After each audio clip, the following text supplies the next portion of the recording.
New year വരികയാണ്. New year ആഘോഷം പൊടിപൊടിക്കാനുള്ള പല പ്ലാനിങ്ങിലുമാണ് നമ്മളുടെ യുവാക്കളുള്ളത്, യുവതികളുള്ളത്. മുസ്ലിം സമുദായം ശ്രദ്ധിക്കണം പ്രത്യേകം. കാരണം അനിസ്ലാമിക ആഘോഷങ്ങൾ നമുക്ക് ഭൂഷണമല്ല.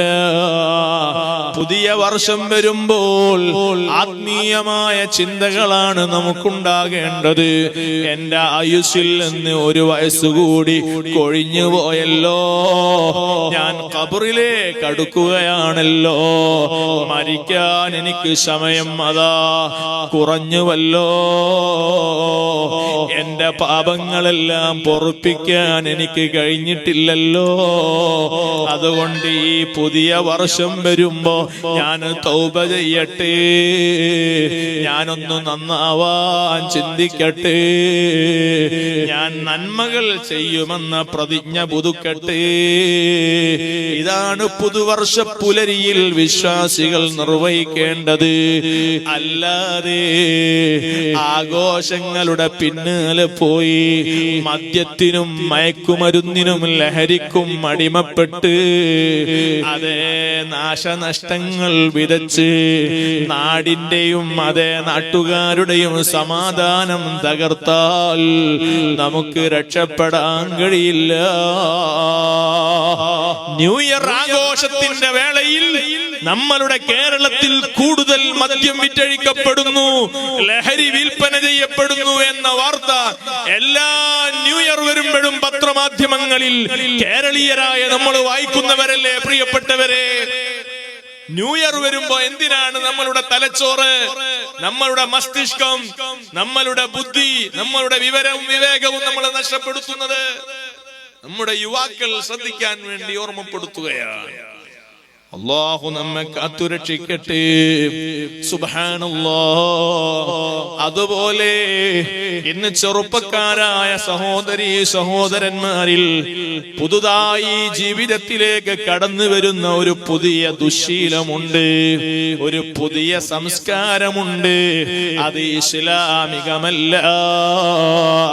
രാത്രി അതാ ഭക്ഷണം കഴിച്ചാൽ അവരതാ പുറത്തേക്ക് പോവുകയാണ്, അല്ലെങ്കിൽ രാത്രി ഭക്ഷണം പുറത്തുപോയി കഴിക്കാമെന്ന് തീരുമാനിക്കുകയാണ്. സുബ്ഹാനല്ലാഹ്. കോഴിക്കോട് ബീച്ചിലടക്കം എത്രയാണ് മുസ്ലിം ചെറുപ്പക്കാരും ചെറുപ്പക്കാരികളും രാത്രിയിൽ അതാ ഉറക്കമൊഴിക്കുന്നു. രാവിലെ 5 മണി വരെ സമയം രാത്രി ഉറങ്ങാതെ ബീച്ചുകളിൽ പോയി, വിനോദ കേന്ദ്രങ്ങളിൽ പോയി മുസ്ലിം ഉമ്മത്ത് ഉറക്കം നഷ്ടപ്പെടുത്തുന്നു. ഇത് വലിയ അപകടമാണ് കേട്ടോ. കാരണം രാത്രി എന്നത് അല്ലാഹു മനുഷ്യർക്കെന്ന് മാത്രമല്ല മുഴുവൻ സൃഷ്ടിചരാചരങ്ങൾക്കും വിശ്രമിക്കാൻ വേണ്ടി സംവിധാനിച്ച ഒരു അനുഗ്രഹമാണ്. വജഅൽനൽ ലൈല ലിബാസാ വജഅൽനൻ നഹാറ മാശാ.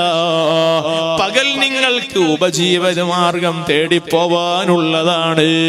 നിങ്ങളെ ജീവിത മാർഗത്തിന് വേണ്ടിയാണ് പകലിനെ നാം നൽകിയത്. എന്നാൽ രാത്രിയെ നിങ്ങൾക്ക് വിശ്രമിക്കാൻ നൽകിയതോ.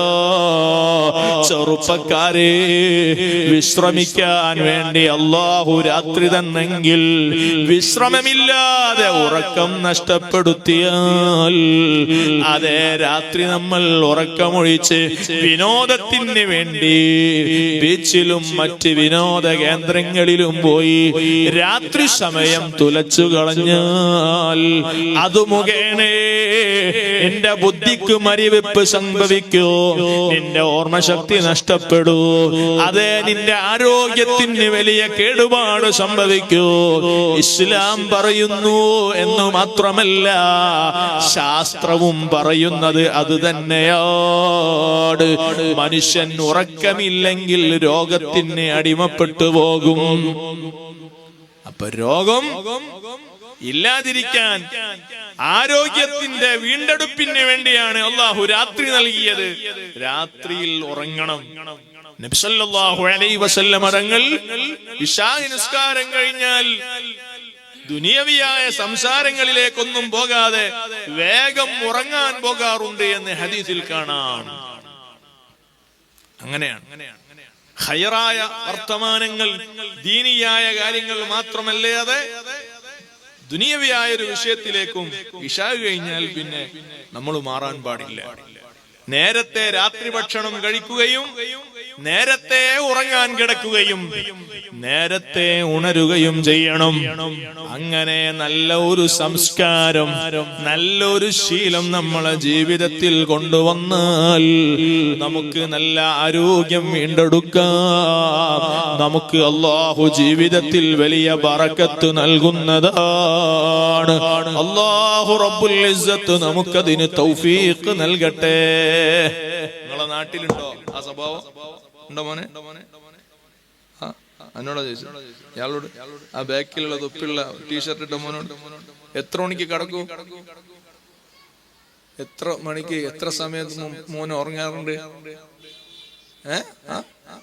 എത്ര മണിക്ക് ഉറങ്ങാൻ കിടക്കൂ? 8 മണിക്ക്? 9:30. മാഷാ അല്ലാഹ്, നല്ല മോൻ. എത്ര മണിക്ക് എഴുന്നേൽക്കും? അത് ചോദിക്കേണ്ട ഉസ്താദ് അല്ലേ? അതിപ്പോ ആരോടും ചോദിക്കരുത്. ഓൻ ഒരുപാട് ചെറുപ്പക്കാരുടെ പ്രതിനിധിയായിട്ട് ആൻസർ തന്നെ. അല്ല, ആ മോന് നേരത്തെ എഴുന്നേൽക്കുന്ന മോനാണ്. അല്ലാഹു സുബ്ഹാനഹു വ തആല നമുക്ക് നേരത്തെ ഉറങ്ങാനും നേരത്തെ എഴുന്നേൽക്കാനും അല്ലാഹു തൗഫീഖ് ചെയ്യട്ടെ.